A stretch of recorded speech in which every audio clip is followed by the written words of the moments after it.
أعوذ بالله من الشيطان الرجيم.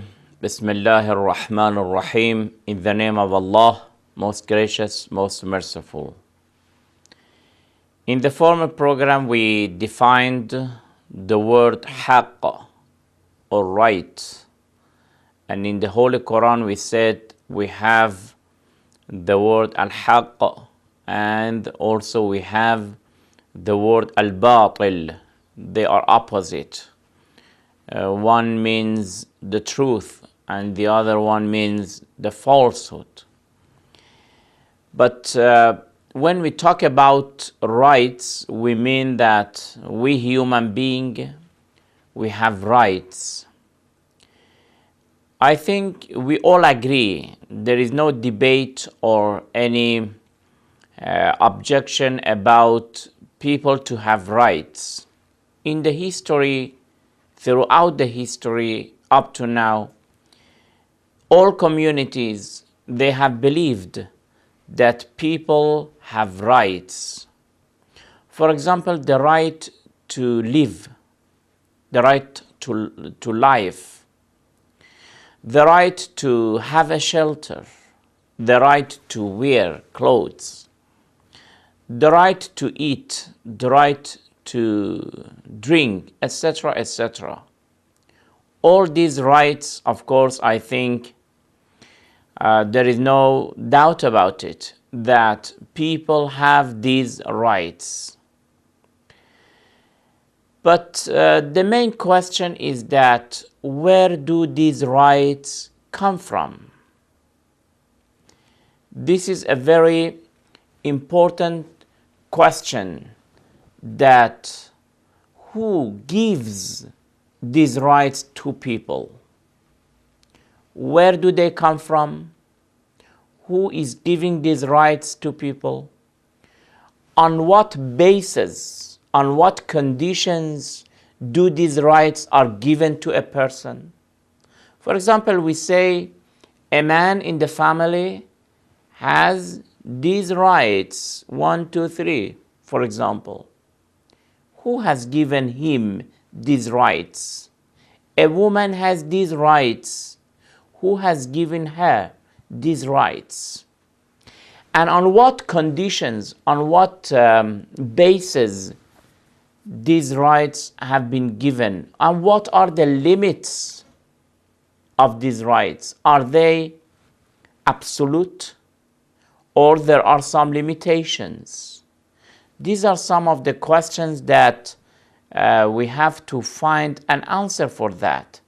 For example, when we are talking about the right to live, okay, everybody will agree that any individual, apart from of his race, language, religion, nationality, every individual person has a right to live. But is there any limits for that right, or that is absolute? In other words, if I have the right to live, am I free to live even if I take the life of another person?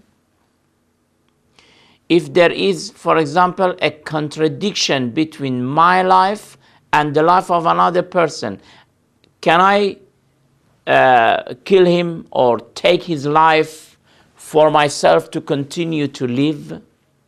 Or no, there are some limits. If I have right to eat and drink, is there any limits or not? I have to eat, we agree, but is there any limitation for the food that I am eating or not? For example, can I steal the food of my neighbor and eat because I have the right to eat? Can I steal the water from somebody and to drink it because I have the right to drink? Or there are some limitations and there are some borders and there are some frameworks for the rights. This is a very important question. But the main question is that what is the origin of these rights? who has given us these rights? We have different, of course, schools in the philosophy of laws. In the philosophy of law, we have different schools, the school of positivism, the school of naturalism, and other schools.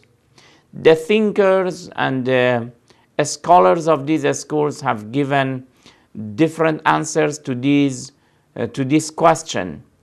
We just mentioned two answers to this question. The first answer belongs to those people who believe in the natural law. They say that the origin of these rights is nature. It is natural.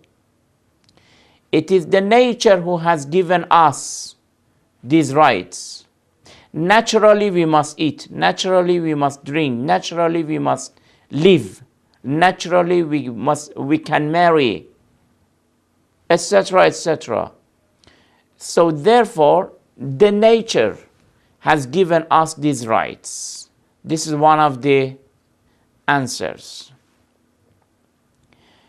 But we want to evaluate this answer, whether it is correct or not.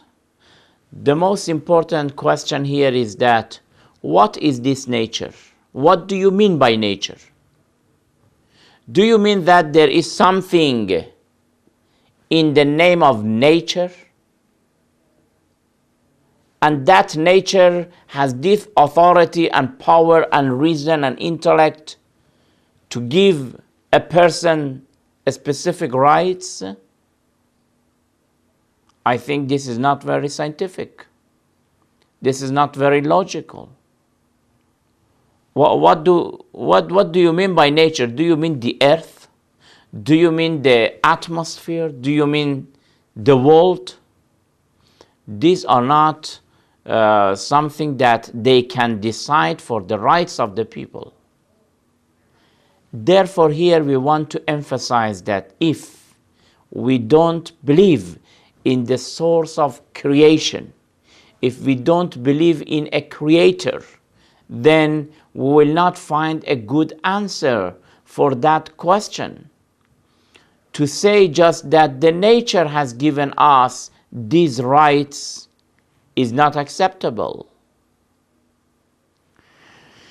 But from the religious point of view, we don't even want to mention the religion of Islam, those who believe in Creator. The answer is clear, because they say that it is the Creator who has given us, who has granted us these rights.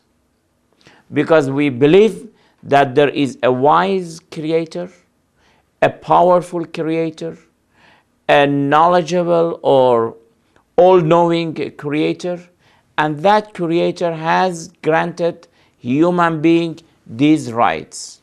Apart from that, just to say that naturally we are escaping, in fact, the question, and we are not giving a very clear answer to the question. We want to know that if I have a right to live, who has given me this right?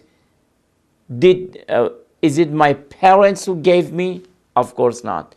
Is it the authorities? No. So the first answer belongs to the school of naturalism, which is rejected and not scientific. Then we will continue with the answer given by the school of positivism. Until then, thank you very much. Wassalamu alaikum wa rahmatullahi wa barakatuh.